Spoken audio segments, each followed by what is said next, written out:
Burning Eyes Entertainment presents The H-Guys in Celestial Crossing, with special guest, Nat 20. Without any consent from my brain, my hands She's still staring at me. come up to grab either side of Mika's face in a gentle but firm grip. Her skin is unexpectedly soft. Were you expecting scales? Yes. What are you doing? Her voice comes out in a quiet gasp as she drops the suffix in her shock. Scandalous. I say the only thing that crosses my mind at that moment. You have gorgeous eyes. Then my brain kicks into Let gear. me lick them. And humiliation fills me so completely that I barely notice the sound of her bag hitting the pavement at her feet. I let go of her as if her skin were hot enough to melt iron, then I run. Because that's the type of guy I am, unfortunately. Thankfully, I at least had the presence of mind to retreat up to my apartment, instead of away from it. That's just like who I an am idiot. this week. By the time I close the front door behind me, Neerith is already sitting on the floor investigating her haul. She looks up at me, takes in my red face and heavy breathing before dismissively turning back to her loot. I close my eyes and try to think. Mika thinks I'm the biggest weirdo now. Perfect. Ugh, perfect. That was my plan. It seems that red-haired housewife likes you a lot. It's unfortunate that you're a eunuch. Just the cherry on top of the shit sundae that my life has turned into. Delicious. Then I remember that Mika's hair smells like cherries, and I'm torn between laughing hysterically and crying like a little girl. And masturbating Do both. furiously. At Do the all same- three. Instead of succumbing to either of those temptations, you guys have had too much to drink already. I open my eyes. Only to be greeted by the vision of Neerith stripping to change into one of her new outfits. Just stop, you don't have nipples. The squawk that Stop. There's so much wrong with this. the squawk that comes out of my mouth is hardly dignified, but it gets her attention. She looks honestly confused for a minute. Huh? Why? My jaw works soundlessly for a moment, and I'm sure I look like some kind of demented goldfish. Because you can't just get naked in front of some guy you hardly know. It's indecent. Despite my strong words. I'm an elf. We spend most of our time naked in our cities and forests. And I'm hard now. I can't quite tear my eyes away if I'm only human after all. And I'm only human after all. And all that exotically colored skin is on display. Neerith snorts before flashing a wicked grin that doesn't help the situation at all. It's just skin useless. You have some too, don't you? Nothing to get all worked up about. Here, I'll look at your penis and you can look at my boobs. Fair trade. Her words drive me to clap a hand over my eyes. Someone has to protect her modesty, damn it. Can you please just put some clothes on now? With an irritated grumble and a few well-chosen insults, Neerith complies. Eunuch. You know, we could have avoided all of this if you had just told me the girl was your lover. What? Say what? Say what? Oh my god. Wow. Yeah. Abs. I dropped my hands. That was there before. Yeah. I dropped my hands in shock, but luckily by this point, Neerith is fully clothed. The clothes don't fit well, to put it bluntly, but he failed to take into account that Neerith is taller than Mika by at least a head. She's not. We're not. And especially not now. The elf finishes zipping up her skirt and stares me in the eyes with a revolted expression completely at odds with her skimpy getup. My opinion, you cannot possibly sink any lower. Her voice is completely flat, and all I can do is sigh, incredibly tired all of a sudden. It's been a long day. Then Neerith resumes her seat on the floor, and it's suddenly very clear that I forgot to explain the importance of undergarments. It takes a while, but I finally managed to convince Neerith to put on some of the panties she Alright, took so from you the just back of straight up Mika's closet. saw that elf girl's fucking puss. Why the hell would anyone wear clothing under their clothes? What's the fucking point? Look at my puss if you want to. You just do, okay? That way you're not so exposed. Well, you could do with a little more exposure, in my opinion. Let me That see she that dick. She flops herself down on the floor beside her tools and resumes work on her makeshift armor. I breathe a sigh of relief. My armor! Hoping that this means I'll finally have a quiet moment to myself. Come get your armor. You know that this is only going to keep me occupied for another few hours, right? Damn. After that, I'm gonna want to bang. Just a heads up. Okay. Teaching an elven warlock how to use a television is a whole new adventure unto itself. By the time 9 o'clock rolls around, I'm so exhausted that I pass out on the couch in the middle of whatever variety show is on. Next morning is Monday, so I drag my feet to the toilet and get ready for school by shitting my lunch out. Between brushing my teeth and digging a semi-clean uniform out of the laundry hamper, I convince myself that Neerith will be fine by herself for the day. I count on the TV being enough of a technological marvel that it should captivate her attention for a few hours I at come least. back and my apartment is just on fire. Should probably sleep All of in my neighbors anyway. are dead. Saying it out loud makes it seem like a possibility anyway. I knock on the bedroom door to politely let Neerith know that I'll be leaving for the day. Her response is a sharp thud against the door, like she threw something heavy at it. I take the note and pray that the thrown object wasn't something breakable like my alarm clock. School is relatively uneventful, though Agno-sensei comments that I look awake and alert for once. Too alert, probably. I'm antsy all day and jump at the slightest provocations, to the point where the people around me start to notice. It's hard not to, though, since I can't seem to fight off the anxious feeling that Nearth is going to get into trouble, I'm out of the house.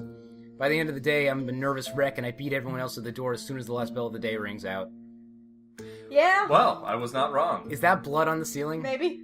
When I get home, I'm appalled to see that I was absolutely right to worry. The apartment is trashed, mud trails, and what appears to be blood splatter decorate almost every flat surface of the home. Some of it is even on the ceiling, suggesting that whatever died in here did so explosively. Oh god, the microwave.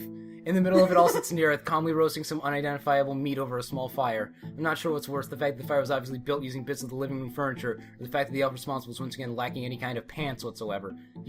Fire. Fire, what? Neighbors, fire! I'm not sure if I'm just imagining the edge of my vision going gray, but I'm about 95% positive that I'm having a stroke. Yay. There will be absolutely no way of hiding this from my father. When he returns from his business trip, I'm fucking dead. Nearth looks up utterly unrepentant and even has the Hit me audacity with to a belt. shrug. What did you expect? I got hungry. I have a whole refrigerator of food! Nearth ignores me, taking a huge bite out of the meat. She takes her time chewing before bothering to form an answer. My patience is running out, useless. I'm tired of being outside. I'm used to. I'm used to being outside, running, and more importantly, hitting things. As long as I'm concerned, as far as I'm Are you concerned, drunk now? this is in my way. Fine. There we go. As far as I'm concerned, all of this She waves her hand around to indicate the disaster area that used to be my living room. is your fault. I slap a bitch. hand to my forehead and groan. Clearly leaving her alone all day out is out of the question. I have a sneaking suspicion that she went easy on me today, confining her destruction to just the living room. Next time it could be the whole apartment, or kami forbid, the whole floor. Is the only other option. Those clothes you borrowed yesterday have a school uniform mixed in with them. At her blank look, you cannot disguise this! At her blank look, I crossed the room to the pile of neglected clothing and searched through it. Mika graduated a couple years ago, so she probably had the uniform in the back of her closet. She kept it at all. Just pray that Nearth was as thorough as she makes herself out to be and grabbed as much as she could. And miracle of miracles, there it is. I feel myself smile for the first time all day. What a relief. From the looks of it, the pattern shouldn't be all that different from what the other girls in class still wear. What's going on now? You think you could pretend to be a regular human girl for a few days? Nearth's eyebrows raise for a moment before she breaks into a grin that makes me twitch with nervousness. No problem. It would have to be really convincing, Nearth. You have to wear this outfit with underwear, and you have to blend in as much as possible. I mean, I feel like underwear is optional. She rolls her eyes heavily. Did you not hear me? It's not going to be a problem, useless. You worry too much.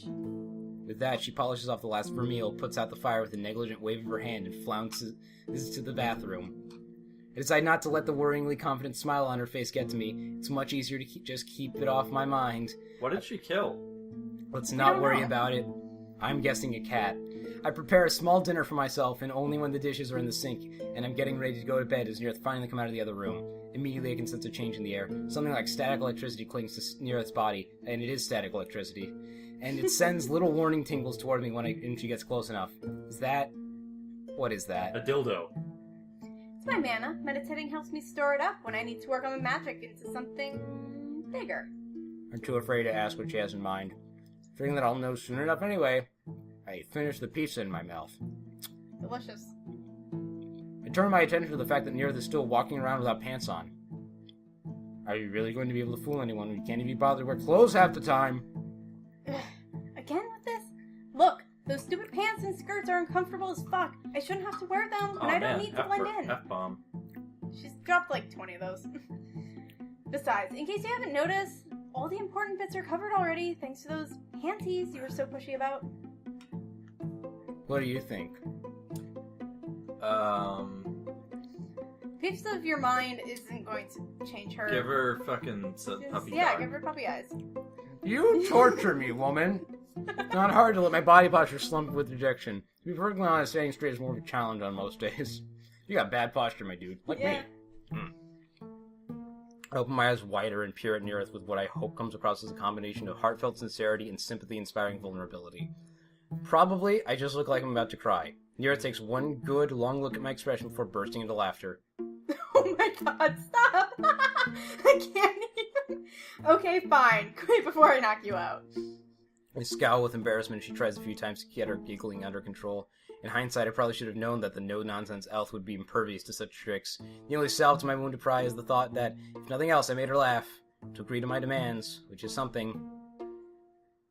I cover my eyes with a hand, giving her a modicum of privacy, but stay in the doorway so she can't escape without my knowledge. I halfway believe that she'll change her mind and shove me outside the bathroom like a rag doll before trotting around in her merry, semi-closed way. Well, you've happened to catch me in a good mood, useless. Thinking that I must be suffering from some kind of auditory hallucination, I keep my eyes shut tight until I hear the unmistakable sound of a zipper. Surprised, I cautiously take a peek at her. She stands there wearing a skirt and an amused grin. I'm not sure what my expression looks like, but she chuckles, swatting my arm. I'm not a complete bitch, you idiot. That is not true. Current evidence stands to differ. I get that this is your world and you have a better idea of how to make this work than I do. I think I can humor you in this one thing. With another smirk, she heads for the bedroom, leaving me standing there gaping after her. My ass just gaping, I'm still in shock when I go to sleep that night. Next morning, we enter the school, and all of my anxieties from the previous day look like pleasant daydreams compared to how I'm feeling to now. I will kick you in the head if you throw up on my shoes, useless. Her reassurances are truly heartwarming. It doesn't help that she stands out like a sore thumb. Her coloring would have been enough to catch anyone's attention, but her towering height on top of that makes her all but impossible to ignore. People stare as I lead the impossibly tall elf towards homeroom. How on earth did I think this would be a good idea? I don't know. Couldn't you have disguised yourself with magic or Seemed something? pretty stupid from the start to me. I hiss to her out of the corner of my mouth as we take seats toward the back of the classroom. Your teacher's gonna notice that there's a fucking new student that doesn't have any paperwork. And it's probably gonna have her arrested for trespassing. Yeah, would you just relax already? I told you. I've got this. Helplessly, I watch as the rest of the students in my class file in. Then, once everyone is sitting and Agano-sensei enters, still not wearing a bra, I hear Neerith chant something under her breath next to me. Nothing flashy happens, except her eyeballs disappear. The teacher blinks a few times as if trying to shake off a dream, but none of the other students seem to notice. One moment, everyone's looking over at us, wondering who the tall, strange-looking new girl is. The next, Agano-sensei is at the front of the class, introducing her to us. Everyone welcome our newest student, Neerith-san. Would you like to say something to your new classmates? No, No. fuck you. No. My head whips toward her. What kind of spell did she cast? Alright then. Everyone turn on your calculus assignment from yesterday. Turn in, but turn 2? Whatever, who cares? I hardly dare to believe what just happened. Raking my brain, I try to think back on what spells Neerith had in game and figure out which one of them could possibly do this. Maybe a basic mind control or charm, with an area of effect radius large enough to encompass the whole room? Whatever the weird spell was, it seems that Agano-sensei had fallen for it completely. For the next few hours, she doesn't question anything having to do with Neerith's presence or call attention to her insanely purple-tinted skin, which I'm fairly certain goes against school policy, because we're racist. Everything is fine. I almost start to believe that the situation worked out when something dangerous happens. Neerith gets bored. Oh boy. Please come to the board and solve this equation, Neerith-san. Sure, my ass is falling asleep anyway. See? She just lifts her skirt up in front of everyone. No. It's thoroughly asleep. She gets up, making a show of stretching out her limbs thoroughly first and utterly ignores the shocked murmurs from the rest of the class. Kami, does Neerith spell not extend out to the students, or is the casual profanity too much to keep their combined incredulity under her control? She sashays up to the board and proceeds to draw a picture of an ogre exploding in the space provided to solve the equation. My eyes start twitching around the time she adds a tiny stick version of herself in the background waving her sword at the ogre. The class goes completely silent. Excellent work, Neerith-san. You can have a seat.